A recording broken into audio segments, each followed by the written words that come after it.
Donc avec cette information iTélé, estimation IFOP, SAS, 35% d'abstention pour ce premier tour des municipales. C'est un record, Frédéric Dabi. Que veut dire ce chiffre? Oui, tout à fait. C'est un record. 35% d'abstention. Presque un Français sur trois n'est pas allé voter. Près de 15 millions d'abstentionnistes. Le premier parti de France ce soir, ce sont les abstentionnistes. Cela valide le schéma observé depuis 83, les municipales de 83, où à chaque élection municipale, l'abstention progresse. Elle n'a pas explosé, contrairement à ce qui avait été un petit peu anticipé, mais un Français sur trois n'irait pas voter aux élections municipales. C'est une information majeure.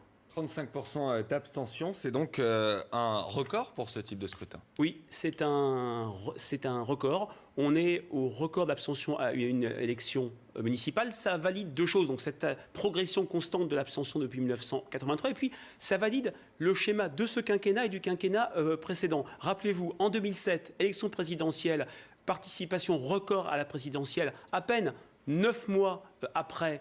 Abstention record aux élections municipales. 2012, rappelez-vous, la participation était excellente. Pourtant, à peine 2 ans après, on observe un record d'abstention, même si le chiffre est peut-être moins spectaculaire que ce qui avait été anticipé. Plus d'un Français sur trois n'ira sans doute pas voter à ces élections municipales. Justement, Frédéric, rapidement, quelles conséquences sur ce scrutin? Alors, l'abstention, la participation a une incidence sur le rapport de force électorale dans chaque ville. Pourquoi? Parce que une participation, c'est d'abord un différentiel de participation entre un camp qui ira voter massivement et un camp qui sera plus démobilisé. En 2008, le camp de la droite avait été largement démobilisé, ça avait profité à la gauche. Il est trop tôt aujourd'hui. On le saura très vite ce soir en ayant les premiers résultats sur iTélé des différentes villes. S'il y a eu une démobilisation de la gauche, s'il y a eu une surmobilisation des électeurs du Front National ou si les camps se sont mobilisés de manière équivalente.